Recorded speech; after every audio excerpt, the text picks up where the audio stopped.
Assalamualaikum warahmatullahi wabarakatuh. Kami dari kelompok 6, kelas 12 MIPA 6 akan melakukan podcast interview mengenai gerakan non-blok. Saya Silmi Agustin sebagai tamu. Saya Fitri Nur Aini sebagai tamu. Saya Nija Madani sebagai host. Dan saya Ida Farida sebagai tamu.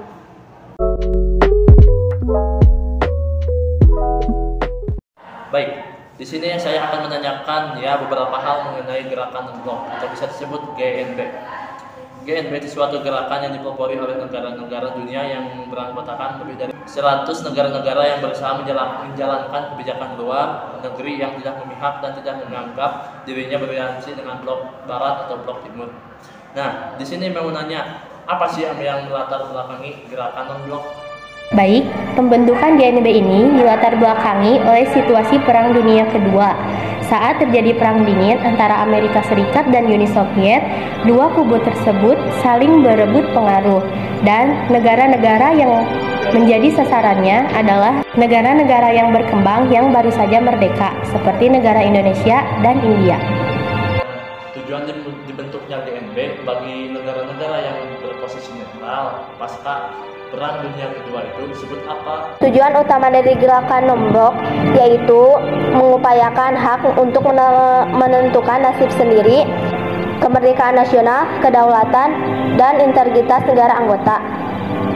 Gerakan non-blok juga menentang apartheid dan tidak memihak militer manapun. Oh iya.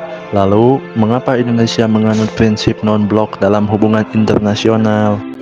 Alasan Indonesia bergabung dengan gerakan non-blok adalah karena Presiden Soekarno menolak dengan tegas pengaruh kedua negara tersebut, yaitu Amerika Serikat dan Uni Soviet, yang hendak menjadikan negara-negara dunia ketiga menjadi sasaran kepentingan mereka.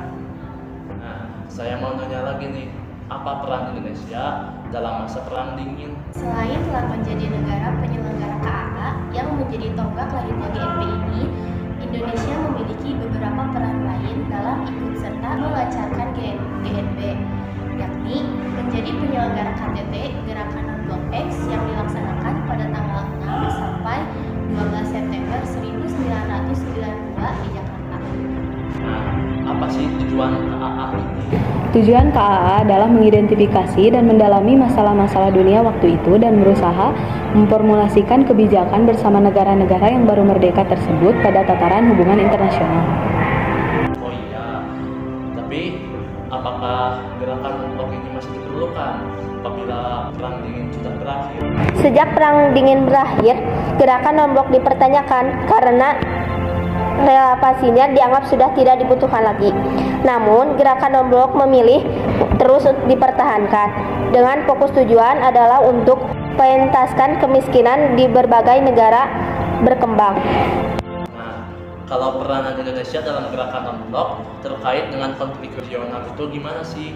Nah, yang pertama pastinya mengutamakan penyelesaian secara damai berbagai ketegangan yang diakibatkan oleh pertentangan antar blok dunia.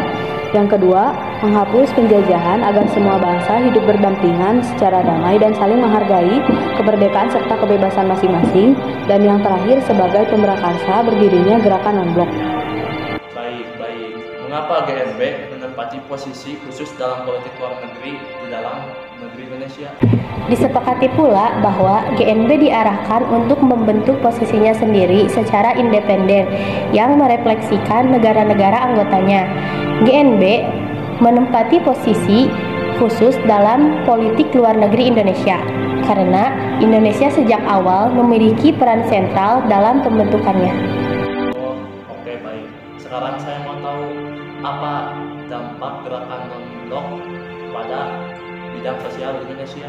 GNB dapat mewujudkan eratnya hubungan kerjasama antar negara-negara dengan negara yang lainnya. GNB juga berupaya untuk melestarikan lingkungan, yaitu mengurangi pencemaran terhadap air, udara, tanah, dan perusak hutan, sehingga meningkatkan kesejahteraan bagi negara berkembang. Oh iya, lalu apa saja kendala yang terjadi pada GNB?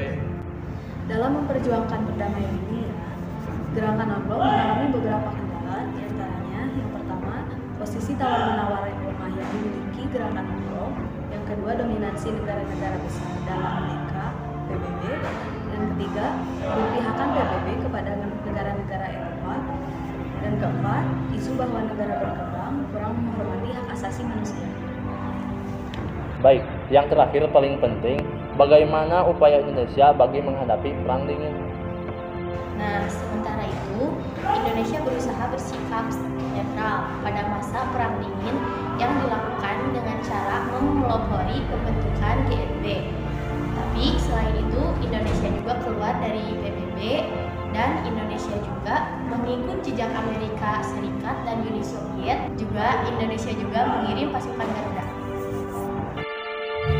Nah, jadi dari podcast interview Gerakan Non-Blok yang kita lakukan dapat diambil kesimpulan bahwa Gerakan Non-Blok punya faktor-faktor misi dan keinginan tersendiri dari setiap negara yang menjadi anggota Gerakan Non-Blok.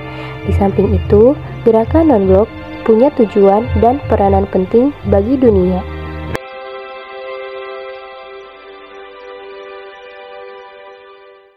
Sekian hasil podcast interview dari kelompok kami. Mohon maaf apabila ada kesalahan. Wassalamualaikum warahmatullahi wabarakatuh.